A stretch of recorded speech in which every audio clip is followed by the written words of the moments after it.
There's some stains on your photo, little cracks on your rusty frame, stuck in the mud, but it's okay. I don't have the pieces of you buried in the flashbacks. All these wicked nightmares has gone cold.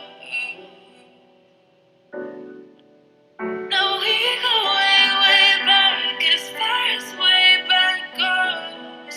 Still standing by your side. You know I'll be right here when all the monsters come.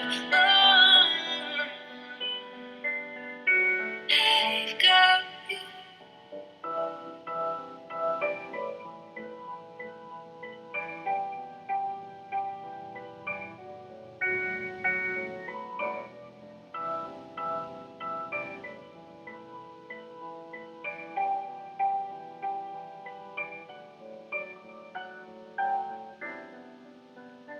You grew old in suburbia, where pretty demons never show. Shifting shapes in millennia, but you're okay. I don't have the pieces of you buried in the flashbacks. All these wicked nightmares has gone cold. No, we go way, way back, as far as way back goes. Still standing by your side. You know I'll be right here when all the monsters come. Oh, I've got you. The need.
The need for phone etiquette. First impression.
The need for phone etiquette. First impressions. It takes less than 3 seconds to make your first impression. Are you making a good one with how you answer the phone?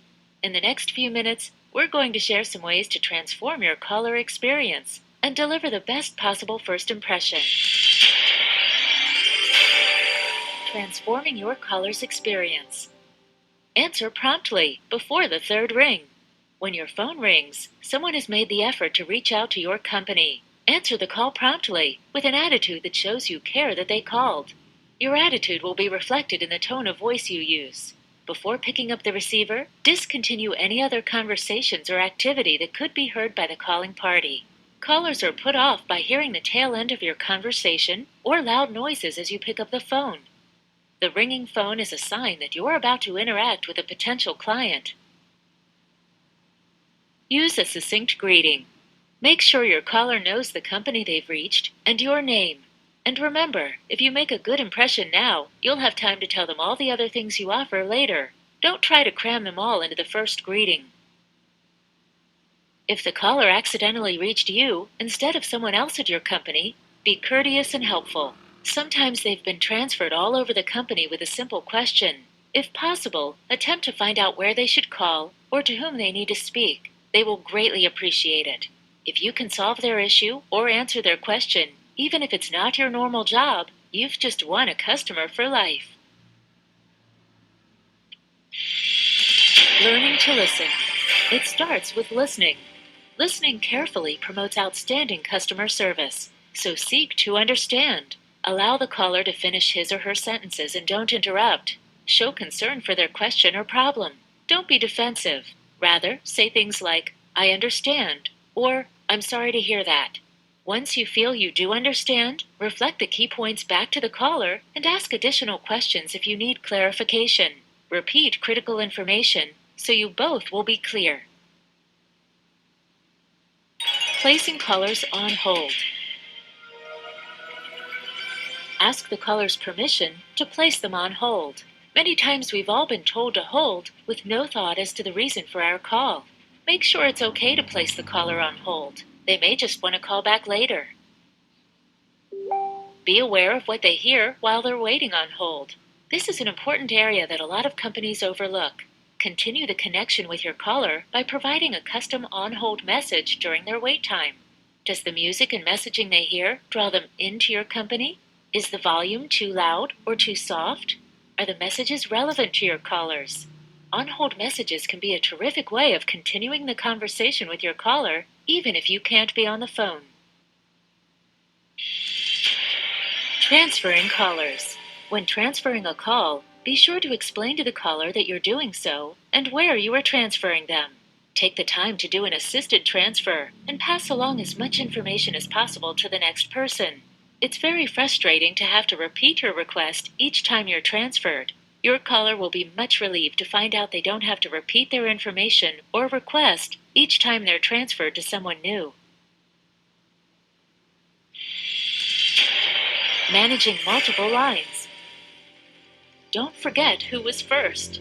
If you're on the line when a second call comes in and you need to answer it, ask the first caller to hold, answer the second call, and ask if they'll be able to hold while you complete the call ahead of them. Wait for their response. They may want to be transferred to someone, and you can do that quickly without making them wait. Ideally, you'll have a system in place where you won't need to interrupt the first call to answer the second call yourself. This could be another staff member or an automated attendant. But no matter what, remember that you are already conducting business with the first caller. Don't make them feel second-rate. Be ready to take notes.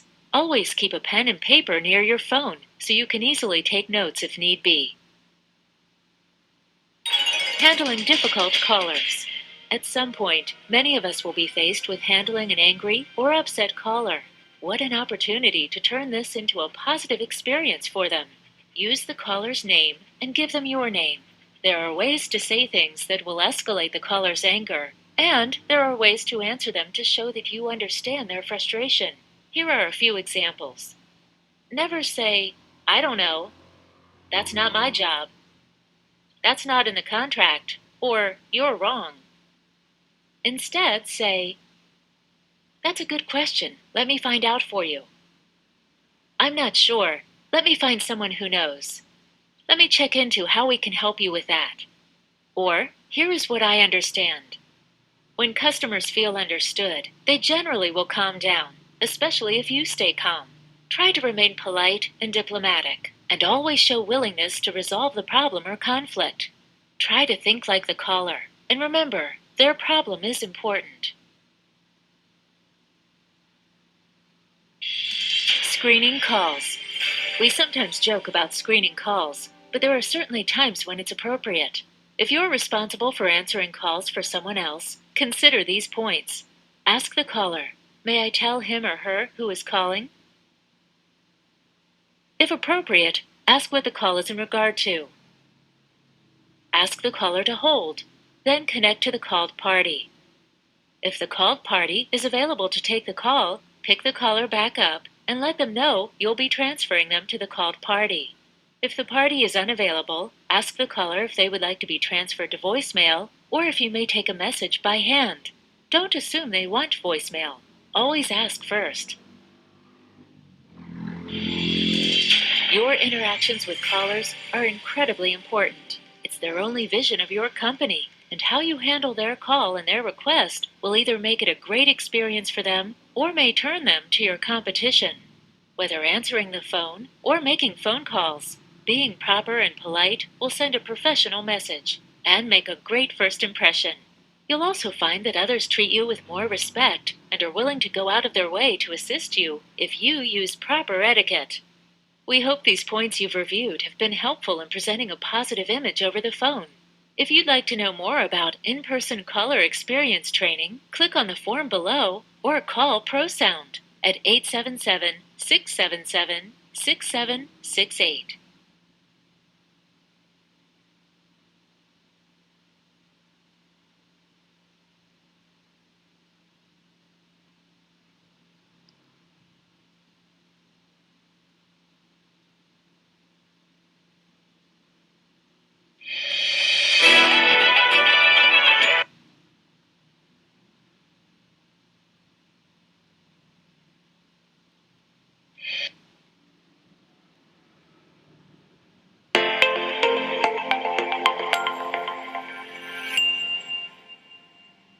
Hello and welcome to marketing91.com. In this video, we are going to cover the topic on cross-selling.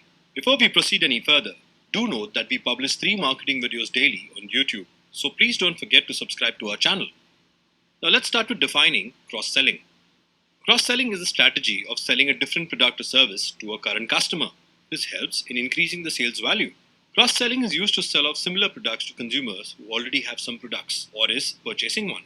The purpose of cross-selling is to generate greater revenue from a customer. Another goal is to maintain a relationship with customers. Moving further, what is cross-selling? Cross-selling is different from the acquisition of a new business. There is a level of risk attached to it.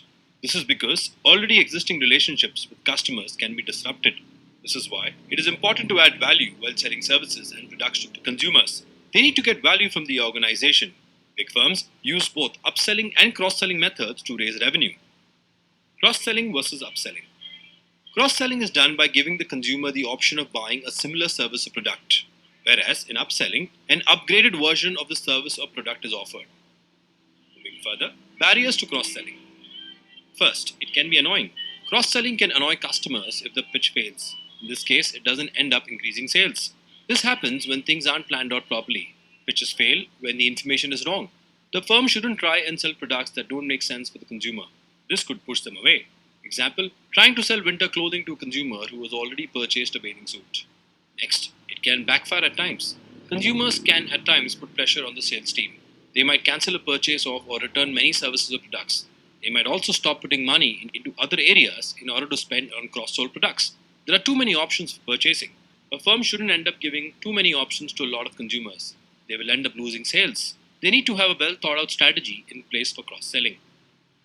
Next, advantages of cross-selling. First, purchase made on impulse. It allows a firm to put together cheaper products a consumer might want to buy. These purchases are made on impulse. Next, experience can be improved. Cross-selling can be good for the consumer. They get the products that they're looking for and it adds value to the experience.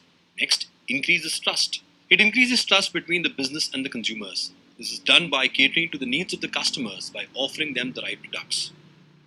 Next, improves customer value over their lifetime. Cross-selling or upselling increases initial profit after making a sale to the customer. There is value to be made in the long term as well.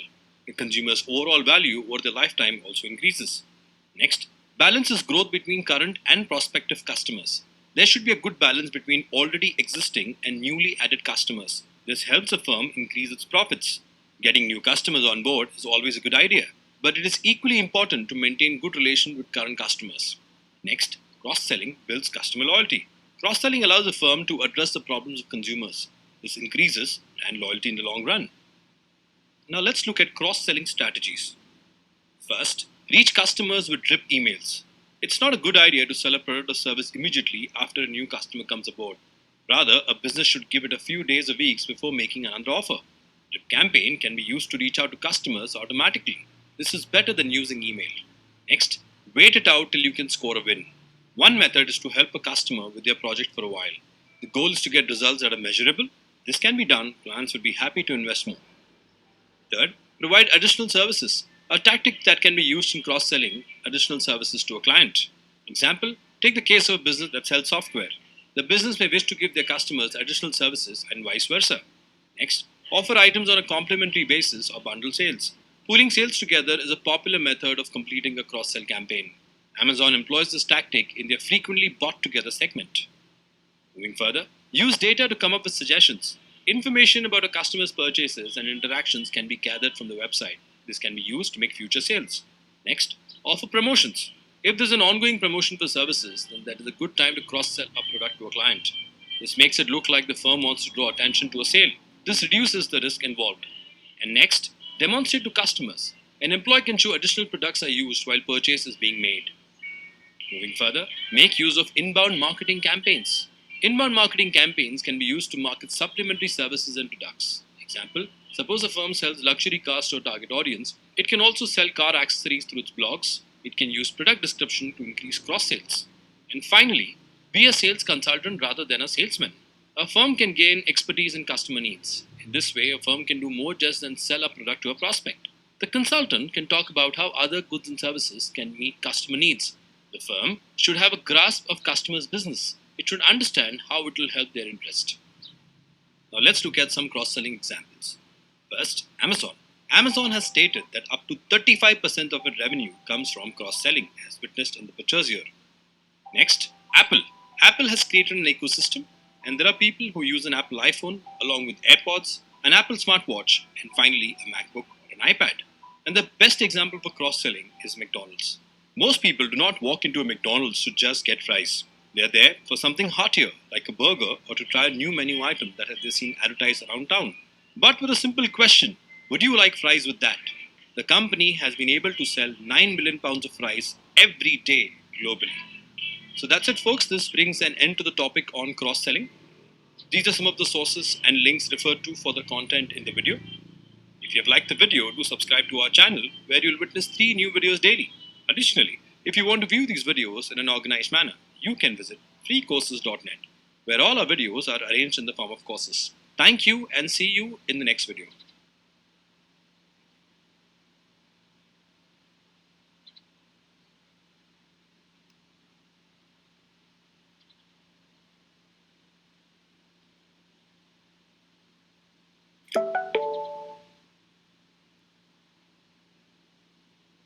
In this video, you're going to learn exactly what an upsell is, how it works, and how you can use it to generate more sales for your business. What's going on, everybody? It's Patrick Dang here. Before we get started, make sure to give this video a like, subscribe, and turn on notifications, and let's go ahead and get started. Now, when it comes to sales and even marketing, right, there's a concept called upselling. And the definition we are going to use is upselling is essentially encouraging a customer to purchase more of the same or an upgraded version of a product and service. So you're not selling something completely different, right? You already have a paying customer and you're going to want to sell them more of the same thing, or you're going to sell them a premium version of the same thing obviously at a higher price. So an example of this is, let's say you are selling SaaS, right? Software as a service. So any kind of software or tech. Typically how it works is someone is going to do, let's say, a 1-year deal contract. And because they're signing for 1 year instead of month by month, well, they're going to get a discount. Now, if you wanted to upsell them, meaning you want to sell them the same thing, but more of it, you might say, hey, I understand that you want to purchase a 1-year contract, totally great. But if you want to do 3 years and you know that this is something right for you, we can actually give you a more generous discount for that long-term contract. How does that sound? If you're selling someone who is already a customer, well, they already trust you. They already have used your product and services. So you're just kind of simply nudging them and giving them a better discount. In return, they buy more of the same thing. Another version of an upsell is, instead of selling more of the same thing, like extending a contract, what you can do instead is sell them a premium version of what you're selling, right? So when you're selling software, for example, there are different tiers. They might call it like bronze tier, silver tier, and gold tier, and it's pretty much the same product, except as you go up every single tier, they might unlock different features that someone may need as they progress using your software. So let's go ahead and hop on my computer so you can get an example of what this pricing tier might look like and how you might be able to use this example to upsell your product and services. So we're going to look at this company called Apollo.io, and essentially what they do is they help you, it's a software that helps you send emails automated, right? So we're on the website right now, and when we go into the pricing, here is how it's going to work. They got the free tier, which is $0, and you get all these features. You have the basic tier, which is $50 a month or $49 a month per person. And then let's say you got the professional, that's $99 a month, right? So obviously this tiered system, same product. The only difference is that as you go up the different tiers, you unlock different features. So say something like everything in basic plus all these different things. And then when it comes to, going more into the enterprise and selling in bulk, maybe you're selling, like let's say, for example, a company has the professional line, right? Which is, let's call it $100 per month. And if they have 5 people paying $100 per month, that's $500. Multiply that by 12, then this client is worth $6,000 a year, which is a lot of money for software. So if they want more features, right, and they want select 50,000 records at a time, data enrichment and job changes and all these different things, right? Well, the company can charge more money, obviously, for that person to unlock these features. And essentially, if you're a sales rep working at Apollo, what you would do is you would find all the people who are on the professional tier because they are already a customer. You know everything about them because you have their data. And then you say, okay, are these people qualified to move into the next phase? Meaning, are they reaching their limit of whatever tier they're in, and do they want to move into the next tier? And if they do want to move into the next tier, you send them an email or give them a call and you say, hey, I noticed that you're on the professional tier, and I was just curious to know if you're looking to upgrade some of the features or unlock some of the features. Just curious to know and want to see if you want to have a conversation about that. And of course, if they are a customer, they're happy with the product and service that you're selling, then they're going to have a conversation with you because they want to see what's next. What more can you offer that will help them? Okay, so now that you understand what upselling is, we're going to talk about how to actually use it in the buyer's journey, right? So essentially, you cannot just upsell anything to anyone at any time, right? When somebody purchases a product and service, usually there's some kind of journey that they go through, an experience they go through as they use your software and find success, right? So for the example of Apollo, if it's a software that helps you send cold emails, well, in the beginning, someone might be sending, I don't know, like 20 emails a day, and then they're gonna, get results to get meetings, and maybe later on they're gonna send 100 emails a day, and then later on they're gonna send more than that, possibly, right? As no matter what product and service you're selling, you have to think about what is the buyer's journey. At what point will they need more, right? At what point do they need to upgrade their software? So going back into the Apollo example, right? So we see professional, $99. And then if we go to custom talk to sales, let's look at some of the features that Apollo is going to offer for the enterprise version of their software. And again, it's the same software, just different features unlocked, which is an upsell. So let's say data enrichment and job changes. So I know that if you're doing sales prospecting and you're collecting all people's information, sometimes people change jobs and then your data is going to be outdated. So when you email that person, it's not going to work because they don't even work at that company. If a company is using Apollo and they run into that problem because they're sending so many emails, they're going to say, is there a feature where you can automatically update the jobs for us? And if that's what they're looking for, Apollo will say, yes, we have that feature, but it's only going to be available for our enterprise edition of Apollo. And so that's going to be a natural conversation to get someone to be upsold and buy the next thing. Or let's say people using Apollo, they want call transcriptions and international dialing and local presence. So essentially, if you're using Apollo and you're using it to make cold calls, right? Let's say you send an email and then the next day you want to make a phone call, but you want to do it all on Apollo. Well, to do that, and you can do that, but then if you want the call transcriptions, meaning you want the text of how the conversation went so that your sales team can analyze the text, see what you did well, see what you didn't do well, and then improve from there. If you want that feature, and that's the next step for your sales team, well, you're going to put that feature into the enterprise version so that you are incentivizing your customers to upgrade to that version, right? Because when you're upselling, you have to give a reason for why someone should spend the extra money to buy the same product with just a couple more features. And if you understand the buyer's journey and that you know that, in 30 months they're going to do this, 60 days they're going to need this, 90 days if they're successful they're going to need these features, and you kind of map out your product roadmap in terms of tiering, and then you kind of walk them through from point A to point B, it's going to be a very natural upsell. And if you're a sales rep or business development person, usually your company will already think of this, but you just have to understand it and implement it, and find these prospects or customers that you have and find the opportunities where you can start a conversation and upsell them more of the same thing. And so if you're doing any type of upselling, whether you're an account executive or maybe you're an SDR generating leads or an account manager, you're looking for those upsell opportunities, look in your CRM, look for where people are hitting the blocks, hitting the walls, look for that point where they are successful in using your software or whatever it is you're selling, and they want to get to that next level. Those are the opportunities that you want to look for. And so when you find those specific moments of when people are likely to have a conversation to do that upgrade, then you want to just keep finding those opportunities over and over and over and keep upselling these people, right? And it's a lot easier when you do it this way because you have their data, you have their information, and when you know that they already want to do it, selling is a lot easier. You're really just taking their order because you're spending more time on the research and finding the right person who actually wants to buy instead of forcing someone to buy something that they don't need. So now that you understand the process of upselling, how do you actually do it, right? How do you execute on these strategies that we're talking about? And so how I would do it if I were, let's say, an account manager, account executive, working at a company, and it was my job to upsell people, what I would do is I actually would go into the CRM, find those people who are hitting those roadblocks or those walls, right? And then within that client or that company, I would figure out who is the decision maker that is actually running that software, right? A lot of times it might be like a sales manager or a sales director, or maybe it's the founder of a company, right? So you want to find out who is the highest level person that is probably in charge of the rest of the team. And I would reach out to that person, right? I wouldn't reach out to, let's say, individual contributors like salespeople or recruiters or the people that are actually doing the work and using the software, because sometimes they don't have enough say to make a buying decision at a company, so you want to go for the higher level. So here's an example of what I would do if I was working at Apollo and I was looking for these upsell opportunities. I would say something like, I would just email the high-level decision maker because I know who they are already. I would say, hey, it's Patrick from the customer success team. I saw you're very successful for our software. Congratulations on XYZ. And I would say, now I noticed that you've recently been capping out on the number of direct dials each month. And I want to reach out to see if there's anything I could do to help you unlock your sales team's full potential.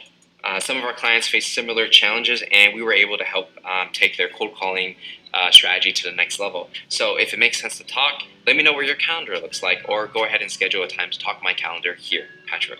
So I would, that's the general gist of what I would say in email to get a high-level decision maker to get, start a conversation with me. And the thing is, because if I reach out to someone like that and they already know who I am, or they know my company, they use my software, they're spending a lot of money, they have a problem, I recognize they have the problem, I put that problem in the email, I show them that I can solve that problem and I solve it for other people, it's a no-brainer that they're going to take a meeting with me because it's just so obvious. It's just the natural next step in somebody's buying journey. And so from there, what's going to happen is they are going to take the call with you. On the call, you're going to ask a bunch of questions on what their goals are, what they're trying to do with the software, and essentially what's stopping them from achieving their goals. And then if basically your upgrade will remove those blockers and help them get from point A to point B, and it's going to be just so obvious, then it's just going to be a natural upsell, right? It's like they already want to buy it. You just have to show them that you can deliver on what they actually want. And if you're able to do that, upsell, no problem.